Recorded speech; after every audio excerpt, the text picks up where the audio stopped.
నేనైతే ఇట్లా రాళ్ళ మీద నుంచిన నీళ్ళకి వస్తున్నాయి కదా చల్ల చెట్టు నీడగా ఆయన చెట్టు కాదు ఇది ఏమంటారు షార్ట్ వేసేసినాం అనుకో అరే షార్ట్ వేసేసినాం అనుకో చల్లగా ఉంది ఎంత వేడి ఉండేది కాయ ఇప్పుడు చల్లగా అంటుంటే అసలు ఇప్పుడు అసలు మేము ఈ బీచ్ లైట్ హౌస్ మీరైతే మరీనా బీచ్ రాకుండా చిన్న సజెషన్ ఎందుకంటే ఆడ ఏముండదు ఆడనికి శాండ్యూన్ బీచ్కి అయితే ఇప్పుడు వెళ్తున్నాం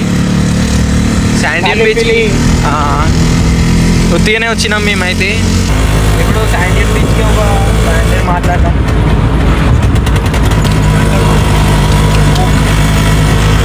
ఇక్కడ బండి రెంటల్ తీసుకోవచ్చు